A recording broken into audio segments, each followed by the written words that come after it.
우리는 이 땅에 살면서 많은 선택과 결정을 합니다. 잘 선택해서 잘 사용하고 잘 누리고 또 하나님 앞에 정직히 살면 하나님께서 이 모든 것들을 더하여 주시는 삶을 살 수 있습니다.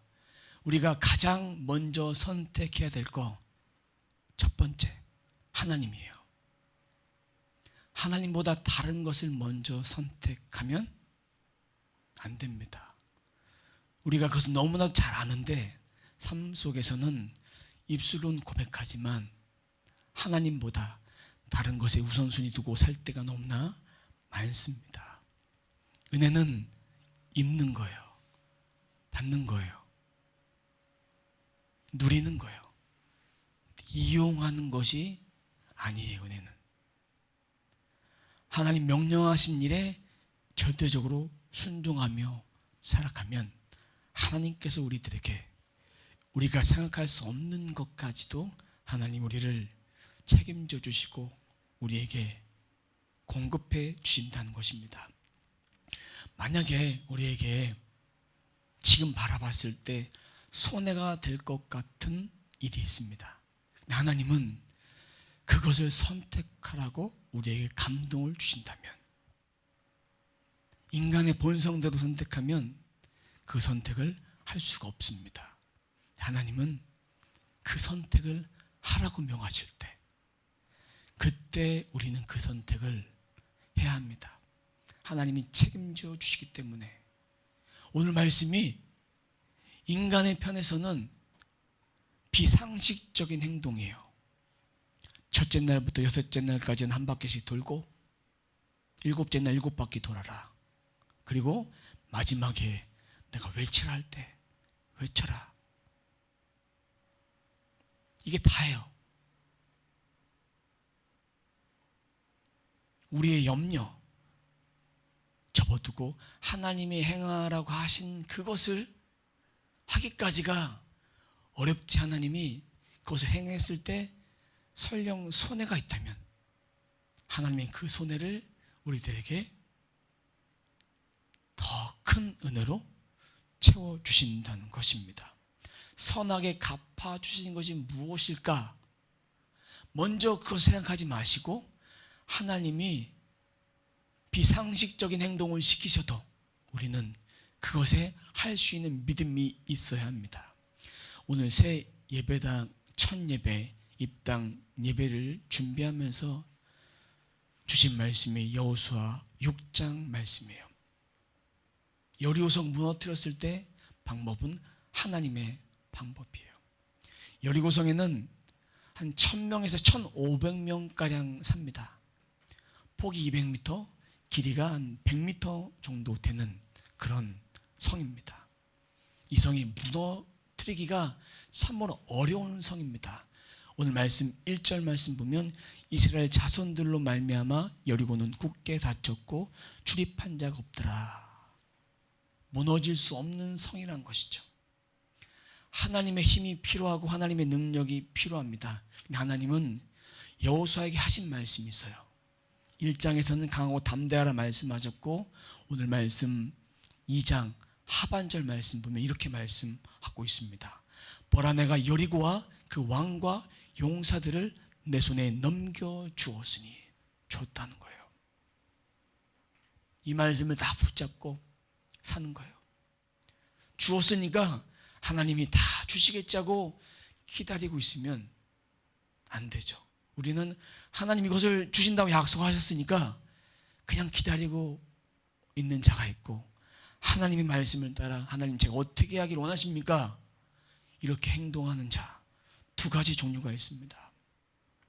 그런데 어떻게 하길 원하십니까? 라고 말하고 나서 하나님은 어떻게 돌지에 대해서도 말씀해 주십니다.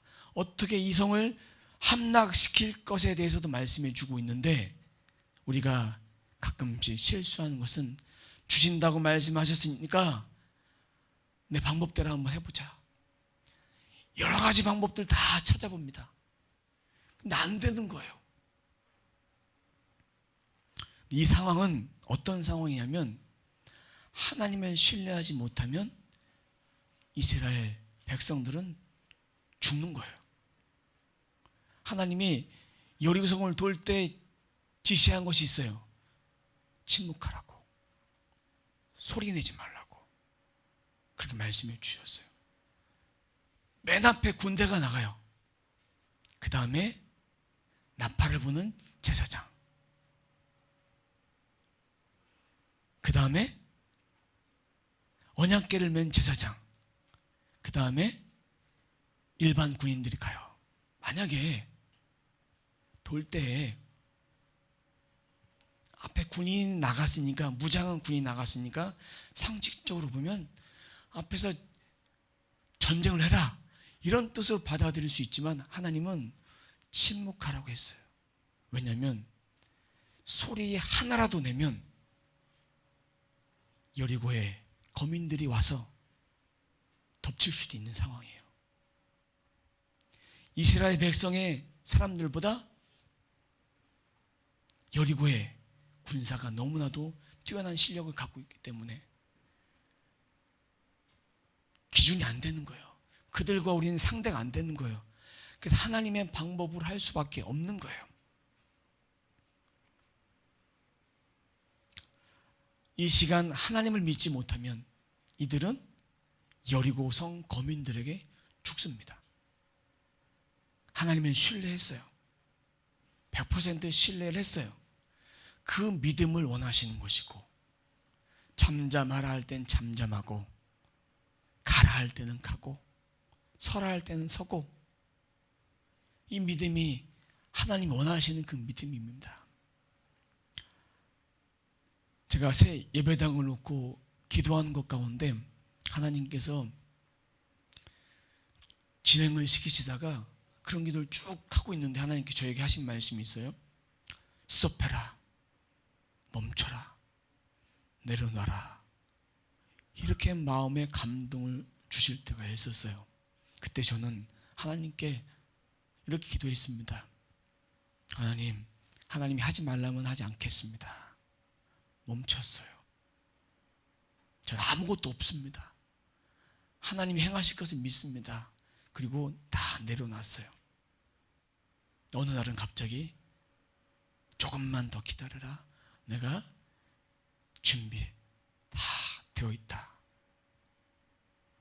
이렇게 말씀해 주셨어요. 그래서 기도원에 가서 기도를 하고 내려와서 하나님께서 진행하라 하셨을 때 진행을 했어요. 그 다음부터 하나님이 지금까지 이렇게 역사를 하신 거예요. 이 모든 것 공사하고 여러 가지 신경을 쓰다 보니까 한 약 3주 정도 걸렸습니다. 공사는 4번에 걸쳐서 했고 나머지 부수적인 것들을 공사하는데 하나님의 은혜로 다 했습니다. 제가 하나님께 드린 거는 딱 100만 원밖에 안 드렸어요. 계약금 100만 원. 하나님께서 이 모든 것들을 다 채워주셨어요. 두렵고 떨릴 정도로 오늘 대금을 지불해야 될 그 대금을 정확하게 그때마다 채워주셨어요. 그 모든 것이 감사할 뿐입니다. 하나님은 우리들의 삶 속에서 계속해서 일하고 계십니다. 근데 우리는 의심하면 하나님이 행하실 일들을 우리가 볼 수가 없습니다. 우리는 말씀을 들을 때도 삶 속에서 무슨 일을 행할 때도 하나님의 말씀이 들려지면 성령께서 내 마음속에 감동을 주시면 한 귀로 듣고 한 귀로 흘리는 것이 너무나도 자연스러워진 인생이 아닌가 싶습니다. 하나님은 그것을 기뻐하지 않습니다. 하나님 행하실 거야 라고 말씀하셨을 때 하나님 행하여 주옵소서. 저는 그걸 믿습니다. 이 고백을 하나님은 듣길 원하십니다. 그러면 굳게 잠긴 성을 어떻게 열 것인가? 첫째 날부터 여섯째 날까지는 한 바퀴씩 돌았어요. 7째 날은 7바퀴를 돌고 마지막 날 외쳤어요. 저는 예전에 어린이 교회학교 때 배운 내용을 기억해보면 이렇게 배우지 않았어요. 어떻게 배웠냐면 첫째 날부터 일곱째 날까지 한 바퀴씩 돌아라, 이렇게 배웠던 것 같아요. 어렸을 때 교육이 참으로 중요합니다. 그것을 듣고 성경을 보니까 선생님이 잘못 가르쳐준 거예요. 일곱째 날 분명히 7바퀴를 돌고 총 13바퀴를 돌고 그 다음에 외쳐라. 그리고 그 순서에서도 배우지 않았어요. 첫 번째는 무장한 군인, 두 번째는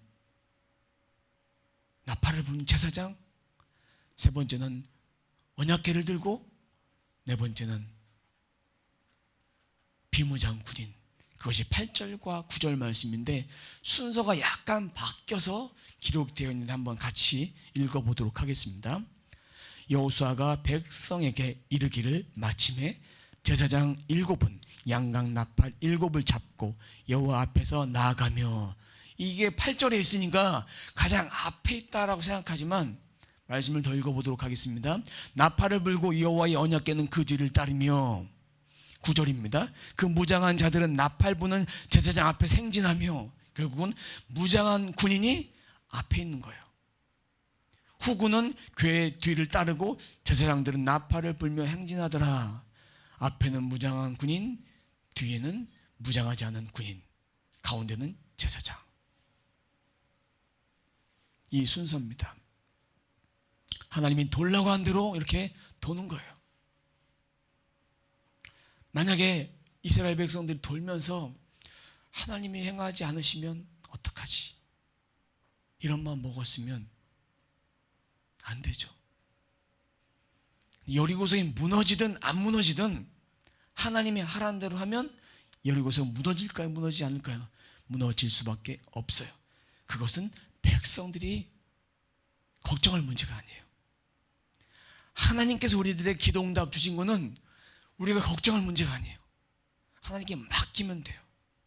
하나님 영광을 위해 책임져 주시고 하나님께서 이 모든 것 위에 더하신 은총을 우리는 받을 수가 있습니다. 제가 지난주 설교 중에 하나님께 무릎 꿇어 기도하는 이유가 단 한 가지밖에 없다고 말씀을 드렸어요. 하나님께서 주신 그 기도를 통해서 영혼을 살리기 위해서 그 영혼에게 한마디 한마디 전할 때에 그 영혼의 심령이 죽게 돌아오는 그것 때문에 제가 엎드려서 기도한다고 말씀을 드렸어요. 그래서 지난주에 만났던 분이 있습니다. 카리스마가 있고 엄청나게 센 분이에요. 그래서 막 이야기를 막 하시는 거예요. 그래서 제가 한마디 했습니다. 그분에게. 그랬더니 그분이 갑자기 조용해지셨어요. 그분 눈을 쳐다보고 얘기를 했어요. 제가. 그랬더니 네, 맞아요, 대답을 하시더라고요. 저의 능력이 아닙니다. 하나님께서 그 영혼을 사랑하시고, 앞으로도 제가 하나님 무릎 꿇어 더 기도하는 이유는 이 영혼이 주께 돌아와서 교만한 마음도 깨지고, 저 안에도 하나님 기도시킨 이유는 교만한 마음도 깨고 모든 거 다 내려놓고 하나님만 손잡고 가라고. 그래서 그 기도를 통해서 잃어버린 영혼이 주께 돌아온다면 제가 기도해야 될 이유가 바로 이것입니다. 여리고성 무너뜨릴 때도 하나님이 하시면 됐고, 문 영혼이 주께 돌아온 것도 하나님이 하시면 되는 거예요. 상식을 뛰어넘는 거예요. 16절 한번 말씀 보도록 하겠습니다. 마지막 날에 어떻게 하나님께서 일을 행하시는지. 일곱 번째 제사장들이 나팔을 불 때에 여호수아가 백성에게 이르되 외치라. 여호와께서 너희에게 이 성을 주셨느니라. 이거 외친 거예요. 하나님이 하셨습니다라는 거. 이 성을 너희에게 주셨느니라. 이것을 듣고자 하기 위해서 우리 삶에 중요한 결정이 있을 때, 그때도 하나님께서 주셨습니다. 이 고백을 끝까지 해야 돼요. 이것을 우리의 삶 가운데 적용해 본다면 우리가 열흘 동안 작정 기도를 했습니다. 근데 첫째 날부터 아홉째 날까지는 아무런 기도 응답이 없어요. 근데 마지막 날 해가 지기 전에 그때 하나님이 응답하시려고 하셨는데 우리는 기다리지 못했던 거예요. 하나님, 왜 저의 기도 응답지 않으십니까? 그러고 실망하고 낙심하고 포기하면 하나님께 주신 그 기도의 응답을 우리는 받을 수가 없어요. 끝까지 인내하고 믿음으로 이들은 돌았습니다. 이 짧은 거리를 침묵하며 자기가 할 수 있었는데도 불구하고, 앞에 무장한 군인이 있었는데도 불구하고 내 방법이 아니라 하나님 방법대로 그대로 따라갔어요. 그것이 중요합니다. 포기하지 않고 기도하는 자, 하나님이 그것에 함께 하십니다. 여러분, 하나님이 마지막에 역사하시고 내 인생에 아무것도 하나님이 행하신 것이 없다라고 생각하신 분 있습니까? 아닙니다.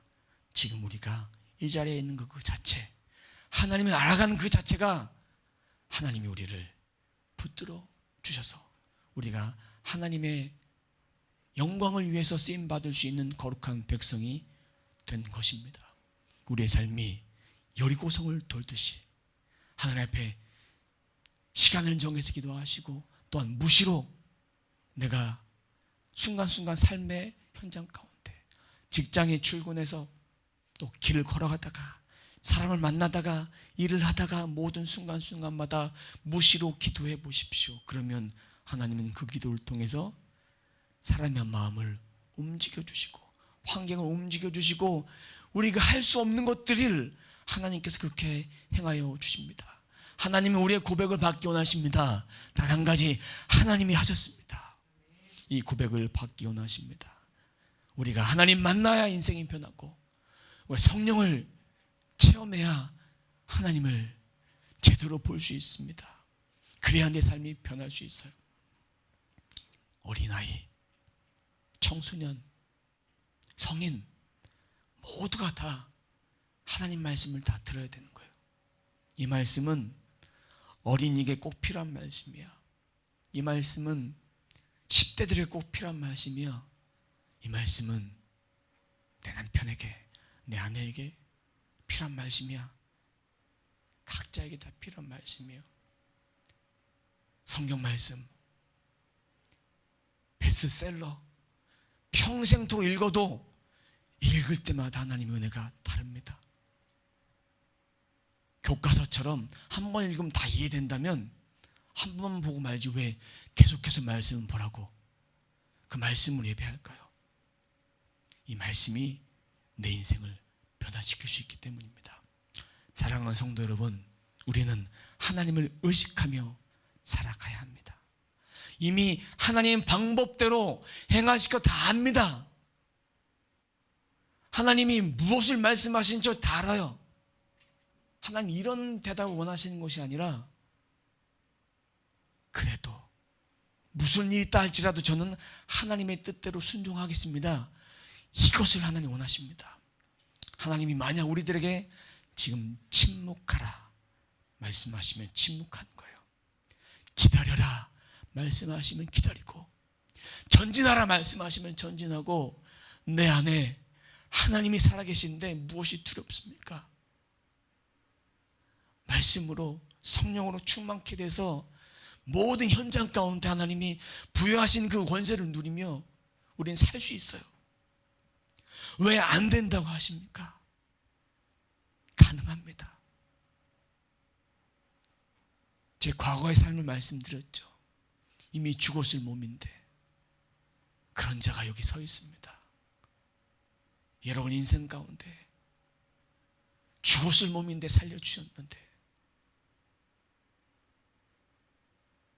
하나님이 그렇게 시퍼렇게 살아계신데 왜 하나님이 행하실 것을 믿지 못합니까? 여러분이 믿는 만큼 하나님이 그렇게 행하실 것입니다. 제발 세상에서 쫄지 마시고, 세상에서 낭망하지 마시고, 세상에서 부정적 생각하지 마시고 하나님 도와주십시오. 도와주시면 됩니다. 이 믿음 가지고 전진해서 내 상식 내려놓고 하나님 방법만 따라가는 모두의 삶이 되시길 주님의 이름으로 축원합니다. 기도합니다. 하나님 감사합니다. 우리들에게 하나님의 크신 은혜를 부여해 주셨습니다. 이제는 세상 속에서 우리가 의심하며 낙담하며 고민하며 이 세상 속에서 내 방법이 안 먹히니 포기하는 것이 아니라 하나님의 방법을 따라 그렇게 순종할 수 있도록 도와주옵소서. 하나님, 세상을 살다 보니 내 방법대로 살 때가 너무나 많았습니다. 하나님의 뜻을 기다리며 순종하지 못할 때가 너무나 많았음을 용서해 주옵소서. 우리 모두가 하나님의 귀한 뜻을 따라서 이제는 내 방법 내려놓고 하나님의 말씀에 집중해서 하나님이 주신 지혜를 따라서 그 인생들을 살아갈 수 있도록 도와주옵소서.